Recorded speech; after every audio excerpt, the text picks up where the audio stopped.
Hey guys, welcome. So just to let you know, this channel is just going to be about my experiences here in the UK. Just to introduce myself a bit, my name is Betty and I did my nurse training in Jamaica. So I recently moved to the UK about January of this year, 2023, and my experience has been up and down, so it's been all over the place. But today I'm just going to give you a brief overview of what it's like being here as a nurse from a different country. I'm going to give my suggestions to kind of make living here a little easier, and I'm going to suggest the best type of people to come here, because even though this is a first world country, there are still some things that happen that doesn't make it feel so first world. Let me just say that. And we have to consider the cost of living and all of that. So let's just get straight into it.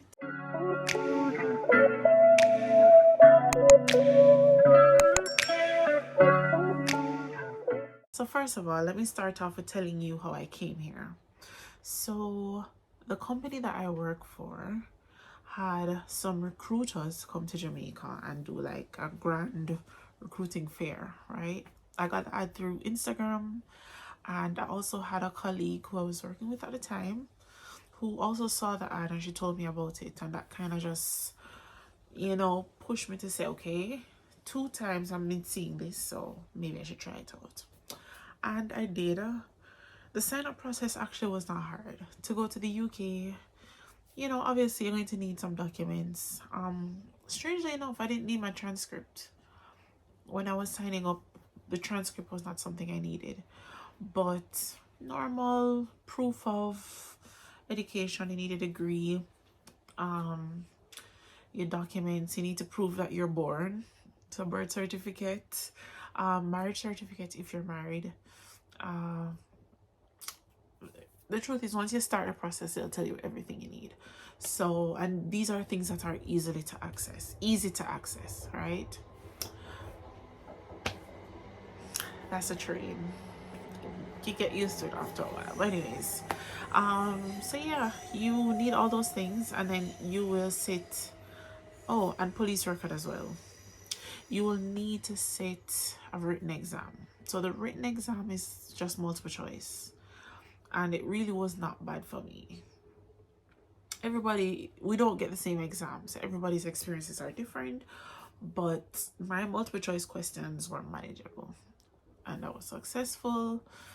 Boom, that was it. So all of that was done now, and basically I sent in all the stuff for my visa, and it was just a point of waiting. So the recruiter that I went through, I didn't pay for my visa. There are some things that would have been reimbursed, like the exam that I paid for. So that would have been reimbursed to me. Starting the online process with the Nursing Council in the UK, that was reimbursed to me. But yeah, did all of that, waiting for my visa now. I did it in December, and by like late December or so, I don't remember, but you find out pretty quickly when it's ready. Like, it's not like US where you wait for some long time to book your visa interview. No, it was really quick. And yeah, I got it back. I think it was a week. I might be wrong. I don't remember. But I got it back really quickly. I'm sure about that. Because I did it in December, and by January I was preparing to leave. So at the time, I knew I had like 3 weeks left before I left. Yeah, 3 weeks before I left Jamaica. And it was, to be fair, I was really excited more than anything. So I know a lot of people did a lot of crying, a lot of people were sad, and I was excited. There were no tears shed. I was just looking forward to something new, a new experience. And so that happened. I left in January. And then when I reached and I saw where I would be staying, I was a little discouraged because the houses in UK are very small. Like, you would think that a lot of short and small people are in the UK based on how the houses are designed, but it's really just to save on space and to accommodate everyone. But what do I know? You know, I just came here, so that's just my opinion. I think like houses in Jamaica are way bigger, like a normal house. A normal, like if you drive on the road and you go on a scheme, not even scheme, like you drive on the road, main road, and you're passing houses. Those inside of those houses, I guarantee you, are higher and wider than like a normal house here. But that's besides the point. You know, I came with a goal to, this was my first time working in a hospital as well, because I was in the hotels as a nurse. So this would be my first real hospital nursing. So so as I went through it, I realized that they were very by the books here. So your pin is very much placed under a microscope here, because the slightest thing, I wouldn't say the slightest thing, but you just do what you know you're supposed to do. Let me just say that. But I think I'm jumping the gun. Let me go back to when I just came. So I just came, and you have to do a practical exam when you get into this country, right? So it's not just you do the one in Jamaica, you come here and start work. No. You have to do an exam called OSCE. OSCE itself was a bit, it was nerve-wracking sometimes, because there was a lot of different stations or skills that you had to learn. There were like 21 of them that you had to learn, and you could be tested on any 10 of them. Yeah, I think I saw it go. Yeah, I think I 10 of them. So, you know, you can't say, all right, I'm just going to focus on these, because no, you have to focus on everything. So we were basically doing that for about 4 weeks. So we just came, we had like introduction orientation for 2 weeks, and then we did that OSCE thing for about 4 weeks. And yeah, my exam came around like the end of March. Yeah, that's when I had my exam, and I felt good about it. To be fair, I felt good about it. And the results, you get it back basically within 5 business days. But I got mine the next, I did my exam on a Friday and I got mine on Monday. So when I got my results, I was not successful, and I cried. I cried real tears, because I thought I worked really hard. I thought I worked hard, and the thing that I failed for was so minor. It was so minor. I mean, if you think about it, probably like patient safety. But in real life, I would have, alright. So I was doing a scale where I was doing catheter specimen urine. So it's basically you're collecting a sample of urine from the catheter to send to the lab, right? Like, the time was going, I was doing everything all right, and then I forgot to unclamp at the end of the procedure, unclamp the catheter and for urine to flow. So that's why I failed. The good thing with this exam is that if you failed, you don't have to do over the entire exam. You just do over that part that you missed. And it's the same scenario, the same examples that were in there, or not examples, but the same situation. So I kind of knew what to do then. So I did it over again in like April. Yeah, April, and I was successful. Now this is the part that a lot of people find frustrating. They had to, well, I got my pin in like 3 weeks, which is a normal time, but you have some people 5 months in they're still waiting on their pin, 6 months, 7 months, 8 months, waiting on their pin, and they're not sure what's happening. Now, the pin is really important because, one, it allows you to act like a band 5 nurse. All right. If you don't have your pin, you're a band 4 nurse and you're going to need supervision. In my opinion, with almost everything you have to be supervised with. So when you have your band 5, you have a bit more autonomy, you get more money. Not a whole heap, but you get more money.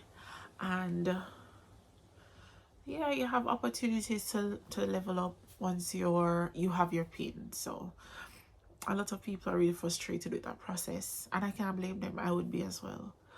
But that's basically it.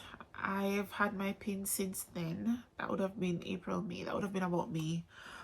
And I've been working under it since. So my experience, like working in the hospital, has been bittersweet. I generally have some patients who are the sweetest set of people. Like, my favorite genre of people, if I can say that, are like the old British ladies who are just so polite and just very, they get embarrassed easily. You know, those little old ladies. I don't know how to explain it, but when I say old lady, I just say, okay, I hope this is, they're just my favorite type of person to deal with, because they're so polite and they're friendly and they're kind. They will offer you things and you're like, no, that's okay, you can eat it. You know, that's the kind of, they're just very sweet, and because they're sweet, you want to be sweet back to them. So like I work in an acute unit, so usually once people come in from A&E, if they need to be assessed for like a short time, then they send them to me or my ward. They send them to my ward, and then we would assess if they need to stay there for more than 48 hours, if they need to be on the ward, or if they can just go back home. So a lot of times people are discharged to go home, or we move them to the ward for further observations. All right, cool. So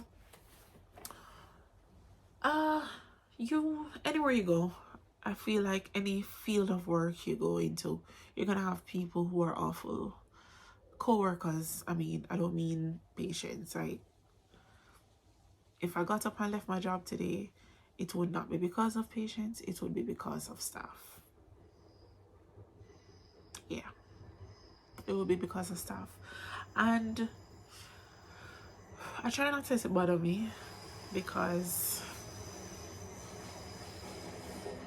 the train is here. Yeah, I try not to let it bother me, because at the end of the day, I'm here to do one thing, and it's to make my money and to go home. That's my ultimate goal, to make my money and to go home, right? Not come back here at night, go to home. So that's what I have in mind. And you know, if you know anything about pathfinding, to be a servant of God and a friend to man, once I kind of just repeat that after I'm frustrated, I know that I have a goal in mind and I need to focus and work towards it. People who are being difficult, patients who have like a million things going on with them, those are just, it comes with the process. So that helps me to kind of get through everything. But yeah, you just have to know where you come and just focus on it. Now, this type of setting, like, I'm in an area that's kind of expensive. I didn't choose to come to this area. The people who are hiring, this is where they wanted me, or this is where they're located. So, you know, I came here. So I came here, and this type of setting, I think, is ideal for single people. And here's why I said that. No, the rent is kind of expensive. The rent is expensive.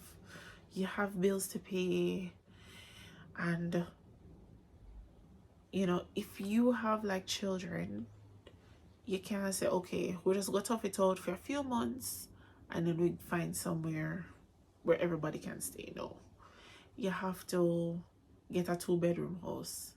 2-bedroom houses are not cheap. Them not cheap at all, right?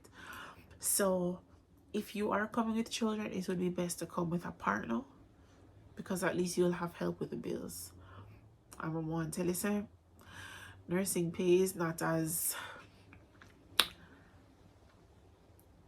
what it's a lot of people think it is, right? It is enough for you to get by, but to live comfortably, I have to do bank shifts or sessions, right? Bank shift is the same as session. I have to do those to live comfortably. But to get by, you can just do your basic job. You can do your basic shifts and go home. But if you have like children, if you have a family to maintain, if you have things to deal with back home, if you have expenses that are piling up here that you have to take care of, you have to do bank shifts.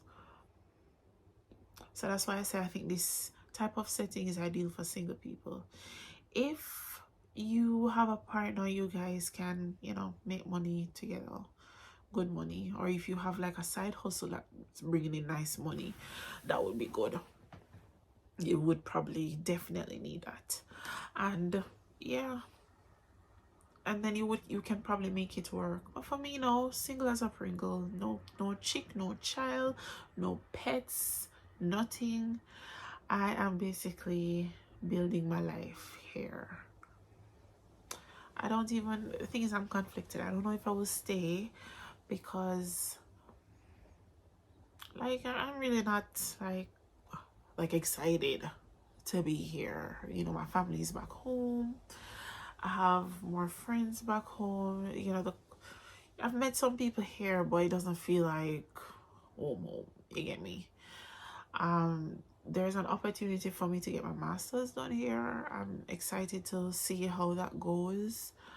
But like building my life, I'm really not sure. You know, check me in maybe January, I can give something concrete. But for now, that's all I can think about. Just wanting to go back home. But yeah, I hope this sheds some light on people who are interested in coming here. Don't get me wrong, I'm not discouraging anyone from coming here.